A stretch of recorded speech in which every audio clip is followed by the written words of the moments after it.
খুব সকাল সকাল বেলায় আমার ভবিষ্যৎকে দিয়ে তার ভবিষ্যতের সঞ্চয় করা শেখাচ্ছি। কথাটার মানে অনেকেই কিন্তু বুঝতে পেরে গিয়েছেন। হ্যালো গাইস, আসসালামু আলাইকুম। তামান্না ব্লগে আপনাদের সবাইকে স্বাগতম জানিয়ে নতুন আরেকটি ভিডিও নিয়ে আপনাদের জন্য হাজির হয়ে গেলাম। আশা করি আমার সকল বন্ধুরা যে যেখান থেকে আমার ভিডিওটি দেখছেন সকলেই অনেক অনেক ভালো আছেন। আলহামদুলিল্লাহ, আল্লাহ পাকের অশেষ মেহেরবানি, আপনাদের দোয়া এবং ভালোবাসা সব মিলিয়ে আমিও ভালো আছি। বরাবরের মতো আজকে নতুন আরেকটি ভিডিও নিয়ে আপনাদের জন্য হাজির হয়ে গেলাম। আর আজকের ভিডিওটা শুরু করেছি সকালবেলা থেকে। সকালবেলা উঠেই বাচ্চা স্কুলে যাবে, তার শার্ট প্যান্ট মানে স্কুলের ইউনিফর্মগুলা গতকালকে ধুয়ে দিয়েছিলাম, পরিষ্কার করেছিলাম। এটা আর আয়রন করা হয়নি, তাই তো সকালবেলা উঠেই আমার প্রথম কাজ হচ্ছে তার ড্রেসটাকে আয়রন করে দেওয়া। আর এই তো সকালবেলায় বাচ্চাটা সকালের নাস্তা করে একদম পুরোপুরি তৈরি হয়ে স্কুলে চলে গেল, তাইকে বিদায় দিয়ে দিলাম। এখন আমি বাসার ভিতরে চলে যাব। তাদের বিদায় দিয়ে মানে তাদের কাজগুলো আগে কমপ্লিট করে এখন ভিতরে চলে যাচ্ছি। এখন নিজে একটু চা খাবো, চা খেয়ে তারপরে সকালবেলা যেসব কাজকর্মগুলো আছে টুকটাক যা করা যায় তাই করব আর কি।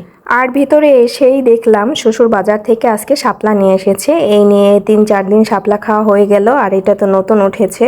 আর প্রত্যেক দিনই খাবারের আইটেমের মানে তরকারির সাথে যে কোনো একটা ভাজি আমাদের প্রয়োজন পড়ে, মানে ভাজি খাওয়া হয় আর কি বাসায়। সেটা শাক হোক কিংবা অন্য কোনো সবজি হোক, যাই হোক না কেন, এখন যেহেতু শাপলা পাওয়া যায় তো শাপলাটা একটু বেশি খাওয়া হচ্ছে। তারপরে ভাবলাম আগে কাজে যাওয়ার আগে একটু চা খেয়ে নেই আর কি। এই তো চা খাওয়ার জন্য বসেছি। দেখুন এক হাতে ক্যামেরা ছিল, আরেক হাত দিয়ে যে ফ্লাক্স থেকে চাটা কাপের মধ্যে ঢালছি পুরোটাই মানে সম্পূর্ণ চাটাই বাইরে পড়ে যাচ্ছে। আর এইদিকে ঝটপট করে চাটা খাওয়া শেষ করে শাপলাগুলোকে বেছে নিচ্ছিলাম। আর এই সময় শ্বশুর বাজার থেকে কি যেন একটা ব্যাগ এনে দিয়ে বলল, নাও নিয়ে যাও, যার যেটা খুশি একটা একটা করে নিয়ে যাও। আর এই ব্যাগের মধ্যে কি আছে আপনারা হয়তো বা ক্যামেরার উপর থেকে দেখেই বুঝতে পেরেছেন। হ্যাঁ, ব্যাগের মধ্যে আম ছিল, আম নিয়ে এসেছে খাওয়ার জন্য আর কি। সেটাকে নিয়ে গুছিয়ে রেখে আসলাম বাসায়। এর আগে যে আমগুলো এনেছিল সেগুলো সব খাওয়া শেষ হয়ে গিয়েছে, মানে এখনো 4-5টা আছে শেষের দিকে, তাই তো আম থাকাকালীন অবস্থায় আবার আম নিয়ে এসেছে। আর শাপলাগুলো বাছা শেষ হয়ে গিয়েছে। আমরা এভাবেই ভাজি করি, শাপলা বাছা শেষ হলে কিছুক্ষণ লবণ দিয়ে রেখে দেই, তারপরে এটাকে ডলে ডলে সুন্দরভাবে ধুয়ে নিই। এতে করে মানে খেতে একটু ভালো লাগে। আমার শাশুড়ি যেভাবে কাজকর্ম করে আমরা সেমভাবেই করি, সেভাবে করে বিধায় আমরাও করি। যাই হোক, এখানে আজকে শাপলা ভাজি করা হবে সরিষা দিয়ে। সরিষাগুলো নিয়ে নিয়েছিলাম, এগুলাকে বাটতে হবে শিলপাটার মধ্যে। আর এইদিকে দেখলাম তখনই বাজার থেকে মাছ নিয়ে এসেছে। সকালবেলা যখন বাজারে গিয়েছিল তখন মাছ পাইনি, তাই অন্য এক বাজারে গিয়েছে। আর এই কয়েকটা মাছ দেখুন, এখানে কয়টা মাছ ছিল, এই কয়েকটা মাছের দাম হচ্ছে 1000 টাকা। তাহলে বলি যে মানুষ কিভাবে বাঁচবে, মানুষ কি খাবে, মানুষের খাওয়ার মতো কি আছে? আসলে মধ্যবিত্ত যেই ফ্যামিলিগুলো আছে তাদের হয়েছে মরণ। না খেয়ে থাকা যায়, না কারো কাছে হাত পাতা যায়, না অনেক বেশি টাকা আছে ব্যয়বহুল, মানে খরচ করলে কিছু আসবে যাবে না, ব্যয়বহুলভাবে জীবনযাপন করবে সেটাও না। তো এর জন্য আমি বলি যে মিডিয়াম ক্লাসে যারা আছে তাদের হয়েছে মরণ। আর এখন এই দিকে সরিষাগুলোকে আমি সুন্দরভাবে ধুয়ে পরিষ্কার করে নিচ্ছিলাম, এগুলোকে বেটে নেব। আর এই ভিডিওটা যে আমার আছে এটা কিন্তু আরও অনেক দিন আগের ভিডিও, এটা আগে আপলোড দেওয়া হয়নি যেহেতু মাঝখানে বিগত কয়েকদিন নেটওয়ার্কের সমস্যা ছিল, নেটওয়ার্ক ছিল না, এর জন্য আগের ভিডিওগুলাই এখন আপলোড দিচ্ছি। কারণ বর্তমানে তো স্কুলও বন্ধ আছে। এটা আগের ভিডিও যখন স্কুল খোলা ছিল আর দেশের অবস্থা স্বাভাবিক ছিল, তার মানে 2-1 দিন আগের, কিছুদিন আগের ঘটনা আর কি।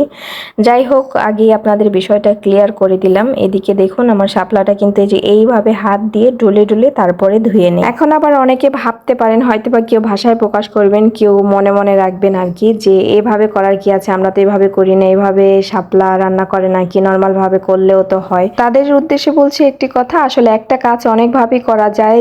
এখন এক একটা মানুষ এক এক রকম প্রসেসে করে, যাদের যেমন খুশি এই আর কি। আর যেহেতু আমি শ্বশুর বাড়িতেই থাকি তো আমার শাশুড়ি যেভাবে কাজকর্মগুলি করে সেইভাবেই করার চেষ্টা করি আর কি। আর এদিকে কাজ করতে করতে আপনাদের সাথে আরেকটা বিষয় আলোচনা করে ভিডিওর শুরুতেই কিন্তু আপনারা দেখতে পেলেন যে আমি আমার সন্তানকে দিয়ে তার ভবিষ্যতের সঞ্চয় করাচ্ছি। এক কথায় বলতে গেলে আমার ভবিষ্যৎকে দিয়ে তার ভবিষ্যৎ গড়তে শিখাচ্ছি। আসলে আমি আমার সন্তানকে সবসময় বলি যে তোমার কাছে যদি 10 টাকা থাকে তাহলে তুমি 5 টাকা খাও, 5 টাকা তুমি সঞ্চয় করো, যেটা নাকি ভবিষ্যতে তোমার কাজে লাগবে। যেটা আমার ভালো মনে হয় আমি সেটাই করি আর কি। আমার মনে হয় আমার বাচ্চাকে এটা শেখানো প্রয়োজন, তাই তো আমি তাকে শেখাই। তো সে কিন্তু সেম কাজটাই করে। যখন নাকি তাকে কেউ টাকা দেয় তখনই সে তার টাকাটাকে তার একটা ব্যাংক কিনে দিয়েছে, ব্যাংকের মধ্যে রেখে দেয়। আর ব্যাংকের সাইজটাও কিন্তু আপনারা দেখতে পেরেছেন যে ব্যাংকের সাইজটাও একদম সেম, তার মতো ছোটই।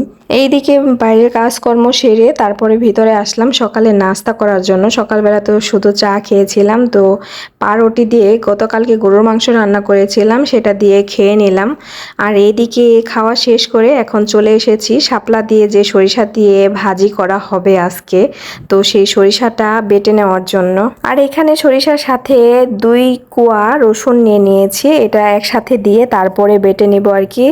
যাই হোক, এখন আপনারা দেখতে থাকুন। আমি এখন যুদ্ধের ময়দানে নামবো, যুদ্ধ করে দেখি আমি সফল হই কিনা। তো বিসমিল্লাহ বলে আল্লাহর নামে শুরু করে দিলাম। আর এই তো দেখুন আমার বেটে নেওয়া শেষ হয়ে গিয়েছে। এখন চলে যাচ্ছি সরিষাটাকে নিয়ে শাশুড়ি মায়ের কাছে। আমি শুধু বললে হবে না আমি সফল হয়েছি। যদি শাশুড়ি ভোট দেয় তাহলে আমার কষ্ট সার্থক, বলবো আমি যে সফল হয়েছি। যাই হোক, তারপরে তাকে দেখানোর পরে সে কিন্তু বলল হ্যাঁ ঠিক আছে। এখন আবার অনেকে ভাবতে পারেন কথাটাকে আমি মিথ্যা বলেছি কিনা। এই একটা ভিডিও বানাতে গিয়ে আমার মিথ্যা কথা বলে কোনো লাভ নেই। তো যাই হোক, আপনাদের সাথে কথা বলতে বলতে আমি কিন্তু ভিডিওর শেষ পর্যায়ে চলে এসেছি। আর এই হচ্ছে আমার আজকে সরিষা ভাজির ফাইনাল লুক।